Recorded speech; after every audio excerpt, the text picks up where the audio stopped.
चलें भाई, बिस्मिल्लाहिर्रहमानिर्रहीम। आज का टॉपिक हमारा है साइंटिफिक नोटेशन। क्या? साइंटिफिक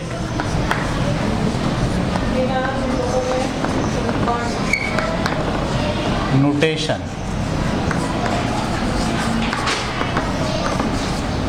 ठीक है, साइंटिफिक नोटेशन का मतलब आपको अगर बड़ी रकमें लिखनी हो तो आप मैथ में एक ख़ास तरीक़ा इख्तियार करते हैं।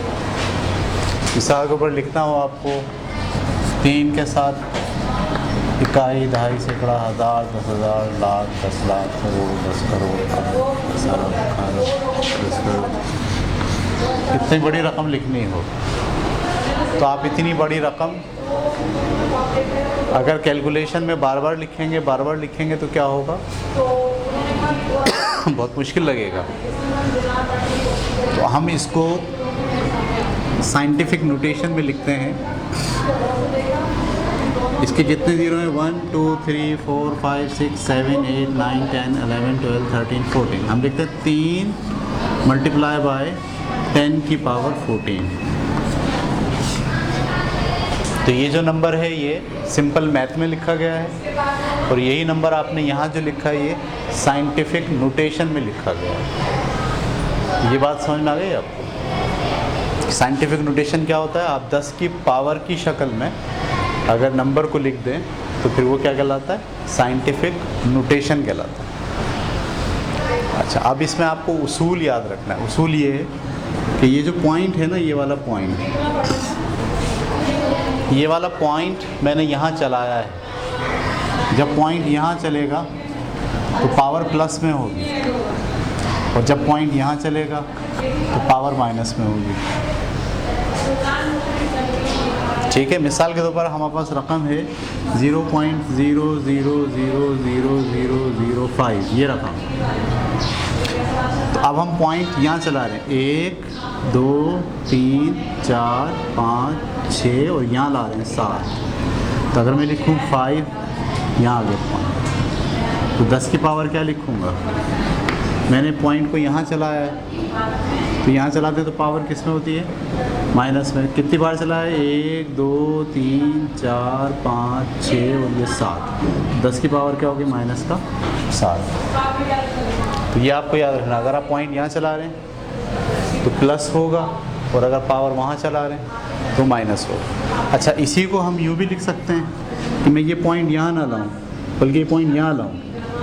जब मैं इसको लाऊंगा यहाँ से 1 2 3 4 5 6 यहाँ, तो 0.5 ऐसे लिखा, 0.5 into 10 raise to the power minus का 6 इंटू 10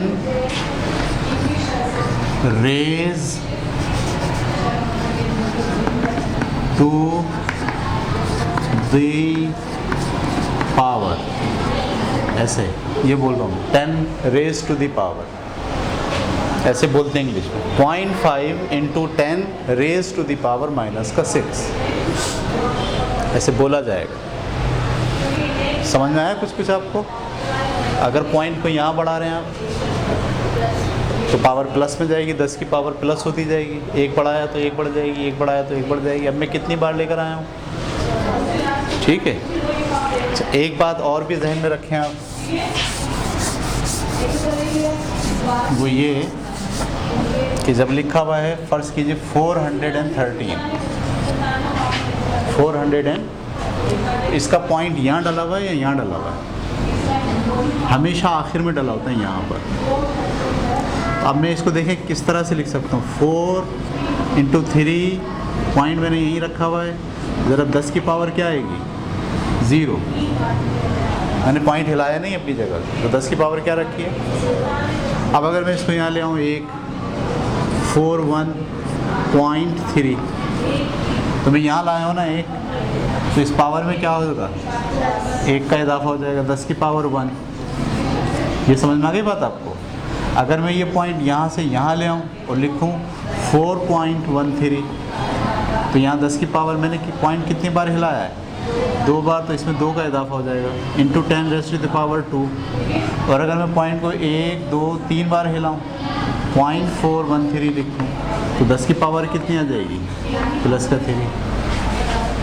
तो याद रखने वाली बात क्या है कि हर नंबर के लास्ट में क्या होता है? पॉइंट, और हर नंबर के साथ 10 की पावर 0 लगा होता है। 10 की पावर 0 का मतलब होता है 1। 10 की पावर 0 का क्या मतलब होता है? और किसी भी चीज़ को अगर आप 1 से मल्टीप्लाई करेंगे तो वही चीज़ आएगी। 2 लिखें या 2 इंटू 1 लिखें, बात एक ही है। 2 लिखें या 2 इंटू 1 लिखें, बात एक ही है। या 2 इंटू 10 की पावर 0 लिखें, बात एक ही है। 2 लिखें, 2 इंटू 1 लिखें, या 2 इंटू 10 की पावर 0 लिखें। 10 की पावर 0 दरअसल क्या होती है? 1, और 2 1 2। ये बात क्लियर हो गई? तो नॉर्मल जो नंबर होता है उस नंबर में 2 चीज़ें अंडरस्टूड होती हैं। उस नंबर में 2 चीज़ें अंडरस्टूड होती हैं। पॉइंट कहाँ होता है? लास्ट में। नंबर 1 बात अंडरस्टूड। दूसरी बात क्या अंडरस्टूड है? इसके साथ क्या लगा हुआ है? 10 की पावर 0 लगा हुआ है। अब आप पॉइंट को अगर यहाँ लाएंगे एक बार तो 10 की पावर 1 बढ़ जाएगी। पॉइंट को 2 बार लाएंगे तो 10 की पावर 2 हो जाएगी। पॉइंट को 3 बार लाएंगे, यानी यूँ ही लिखूँ 4.895, तो मुझे इसके साथ क्या लिखना पड़ेगा? पॉइंट, क्योंकि मैंने 3 बार यहाँ चलाया तो 3 इसमें ऐड करूँगा तो क्या आ जाएगा? 10 की पावर 3। ये बात पकड़ पाए आप? ठीक है। इसी तरीके से पॉइंट को वहाँ लेके जाते हैं तो क्या होता है? मिसाल के ऊपर अगर मेरे सामने लिखा हो 2.34578, ये लिखा हो, इसमें पॉइंट कहाँ होगा? यहाँ होगा या यही है? अगर पॉइंट नहीं होता है तो आखिर में होता है, अगर होता है तो यही है। इसके साथ क्या लगा हुआ है? 0 लगा हुआ है।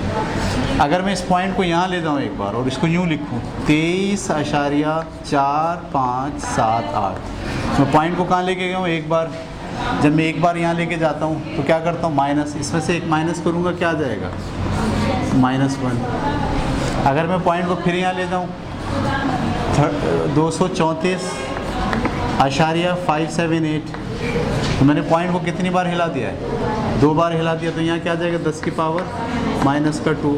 इसी तरीके से पॉइंट को अगर मैं यहाँ तक ले आऊँ 2345.78, तो इसको क्या लिखूँगा? 10 की पावर -3। और अगर यहाँ तक ले आऊँ बिल्कुल लास्ट तक तो 1 2 3 4 5 आ गए, यानी 234.578 ज़रब 10 की पावर -5।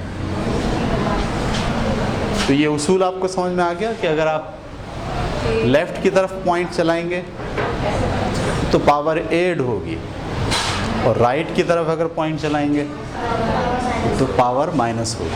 ये बात अगर आपको समझ में आ जाएगी तो बहुत अच्छे तरीके से आप साइंटिफिक नोटेशन में तब्दील कर सकते हैं। तो बड़ी रकमें इसी तरह से लिखी जाती हैं।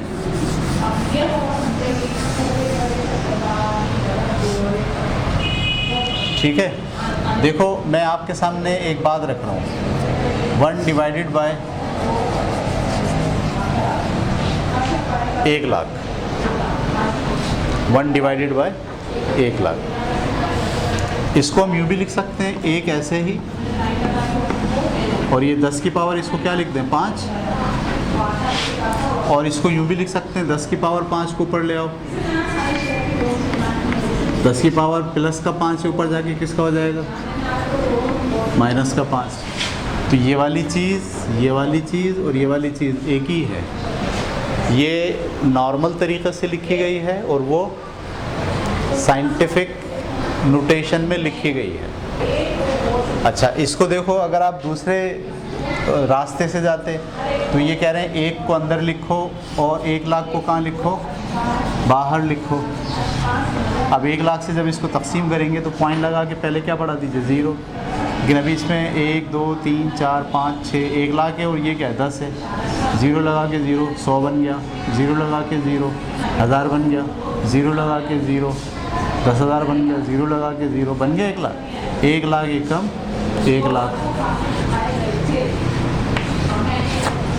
तो मैं यहाँ से समझाने की कोशिश करूँ। 1/1,00,000 जो है उसे यूँ भी लिख सकते हैं 0.00001, 0.00001 यूँ भी लिख सकते हैं। और अगर मैं इसको साइंटिफिक नोटेशन में लेके जाऊँ तो आपको मैंने बताया है कि मैं इसको कितनी बार चलाऊँगा, 1 2 3 4 और ये 5, तो मैंने 1 इंटू या पॉइंट यहाँ आ गया, तो यहाँ चला है तो माइनस कितनी बार चला है, 5 बार चला है, तो 10 की पावर माइनस का 5। ये देखिए ये भी वही है। इसमें ये फ्रैक्शन में लिखा हुआ है और ये किस में लिखा हुआ है, डेसिमल में लिखा हुआ है, पॉइंट में लिखा हुआ है। ये किस में लिखा है, फ्रैक्शन में। ये भी किस में लिखा है, ये साइंटिफिक नोटेशन है। अच्छा ये किस में लिखा हुआ है, फ्रैक्शन में। ये किस में लिखा हुआ है, डेसिमल। पॉइंट जो होती है रकम उसे क्या बोलते हैं, डेसिमल। ये डेसिमल में लिखा हुआ है। और ये किस में लिखा हुआ है, साइंटिफिक नोटेशन में लिखा हुआ है। तो ये बात आपको समझ में आ गई, साइंटिफिक नोटेशन क्या होता है। बहुत आसान होता है ये, लेकिन बस ये उसूल आपको याद रखना है। उतार लें इसे कहीं, नोट कर लें, हेडिंग लगाएं साइंटिफिक नोटेशन, ये 2 एरो के निशान बना लें और बना के अपने पास नोट डाउन कर लें। और 2-3 सवाल अपनी तरफ से कर लें। जैसे मैं आपको एक सवाल देता हूँ, ये करें।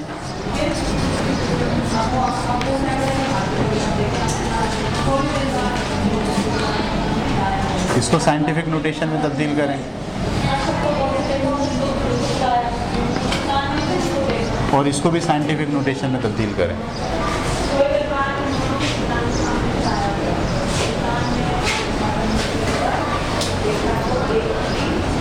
ऑफ कर दें। ठीक है, अब जैसे ये वाला सवाल है, आप इसको यूँ भी लिख सकते हैं। इसका पॉइंट कहाँ है, यहाँ है ना।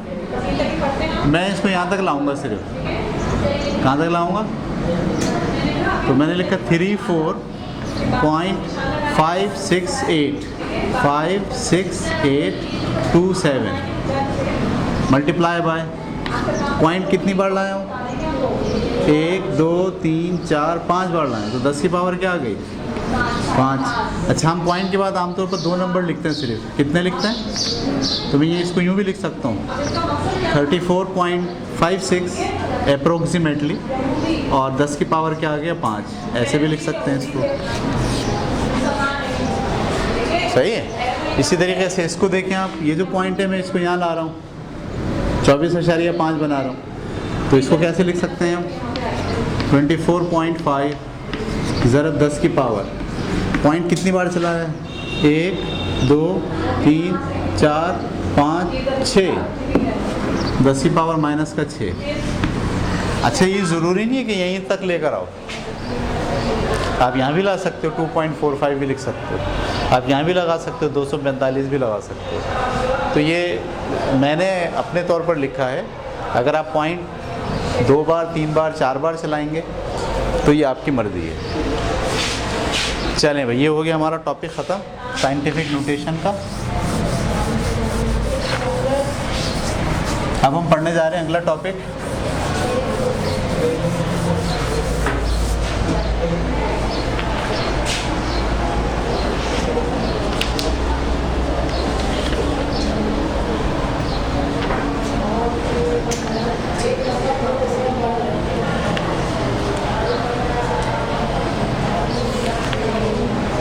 अगला टॉपिक हम पढ़ने जा रहे हैं डेंसिटी एंड वॉल्यूम।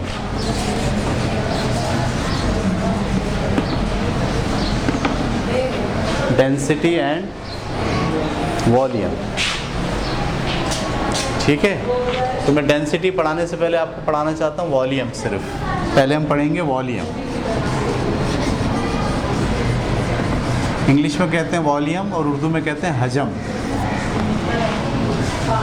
क्या कहते हैं, हजम। कोई भी चीज़ जितनी जगह घेरती है,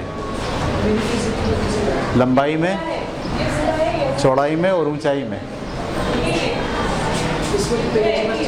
कोई बात, कोई भी चीज़ रख दें बंद, कोई भी चीज़ लंबाई में, चौड़ाई में और ऊंचाई में जितनी जगह घेरती है वो उसका वॉल्यूम कहलाती है। आपने छक्का देखा है? वो जो छक्का होता है वो लंबाई में भी होता है, चौड़ाई में भी होता है और ऊंचाई में भी होता है। इसी तरीके से बाल्टी के अंदर पानी है, उसकी कुछ लंबाई भी है, कुछ चौड़ाई भी है। वो लंबाई और चौड़ाई मिलकर उसकी गोलाई बना देती है, और फिर कुछ ऊंचाई भी है। तो बाल्टी का भी कुछ वॉल्यूम होगा, ठीक है। तो जो क्यूबिकल चीज़ें होती हैं, कौन सी चीज़ें? जो जैसे मैंने आपको मिसाल दी छक्के की, तो जो क्यूबिकल चीज़ें होती हैं जिसकी बाज़ाब्ता लंबाई होती है, चौड़ाई होती है और क्या होती है? ऊंचाई होती है। ये इसकी लेंथ है, ये इसकी विड्थ है और ये इसकी हाइट है। तो वॉल्यूम में आप लंबाई को, चौड़ाई को और ऊंचाई को, तीनों को मल्टीप्लाई कर लेते हैं, तो जो जवाब आता है उसे आप कहते हैं वॉल्यूम, ठीक है। फ़र्ज़ कीजिए हमारे पास एक डब्बा है काटन का। काटन समझते हैं आप? जिसमें बच्चों की चीज़ें लेकर आते हैं।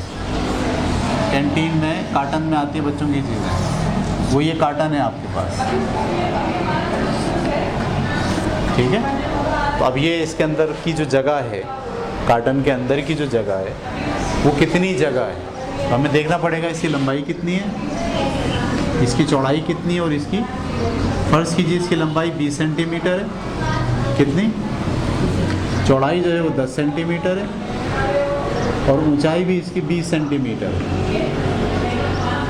लंबाई भी 20 सेंटीमीटर, चौड़ाई भी 20 सेंटीमीटर और ऊंचाई भी 20 सेंटीमीटर। तो इसका वॉल्यूम क्या होगा? इसके अंदर जो जगह अंदर बन रही है कितनी बन रही है? आप लंबाई को, चौड़ाई को और ऊंचाई को क्या करते हैं? मल्टीप्लाई करते हैं। तो v बराबर है L की जगह आप क्या लिखोगे? 20 सेंटीमीटर। W की जगह क्या लिखोगे? 10 सेंटीमीटर। और H की जगह क्या लिखोगे? 20 सेंटीमीटर। और सबको जमा मल्टीप्लाई करोगे। तो मैं इसका ज़ीरो छोड़ रहा हूँ, इसको क्या मान रहा हूँ? 2 2 1 कम 2 और 2 दूनी 4। ज़ीरो मैंने कितने छोड़े? 3। तो तीनों ज़ीरो दोबारा लगा दीजिए, 4000।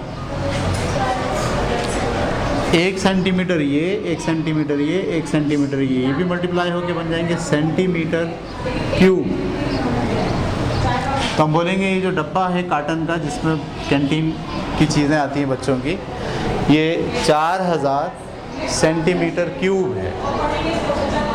4000 सेंटीमीटर इसका वॉल्यूम आ गया। 1 सेंटीमीटर क्यूब कितना होता है? जो छक्का आपने देखा है लीडो खेलते वक्त, उस छक्के की लंबाई भी कितनी होती है? 1 सेंटीमीटर। लंबाई भी कितनी है? चौड़ाई भी कितनी है? 1 सेंटीमीटर और ऊंचाई भी कितनी है? तो इसका वॉल्यूम क्या होगा? 1 सेंटीमीटर को मल्टीप्लाई करें 1 सेंटीमीटर से, उसको मल्टीप्लाई करें 1 सेंटीमीटर से, तो 1 1 दा 1 और 1 1 दा 1, तो 1 सेंटीमीटर क्यूब। तो हम बोलेंगे जो छक्का हम देखते हैं लीडो में, उसका जो वॉल्यूम है वो कितना है? 1 सेंटीमीटर क्यूब। 1 सेंटीमीटर ये, 1 सेंटीमीटर ये, 1 सेंटीमीटर ये, 1 1 और 1 मिलके कितना हो गया? Centimetre cube. और यूनिट को जब मैंने मल्टीप्लाई किया तो क्यूब आया है, जबकि कोफिशिएंट को जब मैंने मल्टीप्लाई किया 1 1 दा तो 1 होता है, फिर 1 1 दा 1 होता है। तो आपके जहन में 1 सेंटीमीटर क्यूब रहना चाहिए, ठीक है। किस फॉर्म में? छक्के की फॉर्म में। ये जहन में छक्का आपके पास रहना चाहिए लीडो का। इसका वॉल्यूम कितना होता है? 1 सेंटीमीटर क्यूब। लंबाई भी कितनी होती है? 1 सेंटीमीटर। चौड़ाई भी कितनी होती है और ऊंचाई भी कितनी होती है? इस वॉल्यूम को यूनिट वॉल्यूम भी कहते हैं। क्या कहते हैं? Unit volume. ये जो छक्का है दरअसल क्या है? यूनिट वॉल्यूम है। यूनिट वॉल्यूम किसे कहते हैं? 1 सेंटीमीटर क्यूब का जो वॉल्यूम होता है उसे यूनिट वॉल्यूम कहते हैं। या ऐसी चीज़ जिसकी लंबाई भी 1 हो, चौड़ाई भी 1 हो, ऊंचाई भी 1 हो, वो जितनी जगह घेरेगा उसे हम बोलेंगे यूनिट वॉल्यूम। ये बात क्लियर हो गई। ये जो कार्टन हम नोट कर रहे थे, इसका वॉल्यूम कितना निकला? 4000 सेंटीमीटर क्यूब। और ये जो छक्के का वॉल्यूम है वो कितना है? इसमें कितना फ़र्क है? 4000 का। इसका मतलब 4000 छक्के अगर मैं इसमें डालूँगा तो ये भरेगा फुल। याद रखिए, जितने भी आपके पास वॉल्यूम निकलता है उसे आप छक्के के साथ सोचते हैं। समझ में आ रही बात? मिसाल के तौर पर मैं आपसे बोलूं कि हमारे पास एक टब है, उसका वॉल्यूम जो है वो 1200 सेंटीमीटर क्यूब है। कितना है? इससे क्या मुराद है? अगर 1 सेंटीमीटर क्यूब वाले 1200 छक्के उसमें डालेंगे सलीके से, गैप ना हो, जगह ना हो, बिल्कुल ऐसे फिट करके बिठाएंगे, तो उस टब में कितने छक्के आ जाएंगे? 1200 आ जाएंगे। तो ये बात आपकी समझ में आ गई। वॉल्यूम क्या होता है? कोई भी चीज़ लंबाई में, चौड़ाई में और ऊंचाई में जितनी जगह घेरती है उसे हम क्या कहते हैं? वॉल्यूम। वॉल्यूम का यूनिट क्या होता है? अगर आप सेंटीमीटर में नाप रहे हैं तो उसका यूनिट सेंटीमीटर क्यूब होगा, और अगर आप मीटर में नाप रहे हैं तो उसका यूनिट मीटर क्यूब होगा। अगर आप इंच में नाप रहे हैं तो उसका यूनिट इंच क्यूब होगा। अगर आप डेकामीटर में नाप रहे हैं तो उसका यूनिट डेकामीटर क्यूब होगा। क्यूब तो लाजमी होगा। क्यों होगा क्यूब? एक लंबाई का, एक चौड़ाई का और एक ऊंचाई का। ये बात समझ में आ गई आपको? तो क्यूबिकल तो बड़े आसान होते हैं उनके वॉल्यूम निकालना। जो चीज़ें क्यूबिकल होती हैं उनके वॉल्यूम निकालना बहुत आसान होता है, लेकिन जो चीज़ें क्यूबिकल नहीं होती उनके वॉल्यूम निकालना मुश्किल होता है। ठीक है, कल की क्लास में हम ये देखेंगे बात कि जो चीज़ें क्यूबिकल नहीं हैं, जैसे आपके पास कोई गेंद है, ना उसकी लंबाई है, ना उसकी चौड़ाई है, ना उसकी ऊंचाई है। जैसे आपके पास सिलेंडर है, ना उसकी लंबाई है, ना उसकी चौड़ाई है, ना उसकी ऊंचाई है। जैसे आपके पास कोन है, कोन खाते हैं ना, आइसक्रीम वाली कोन, उसकी ना लंबाई है ना चौड़ा, ऊंचाई तो है ना। तो ऐसे चीज़ों के वॉल्यूम को कैसे निकालते हैं वो हम कल की क्लास में इंशाल्लाह देखेंगे।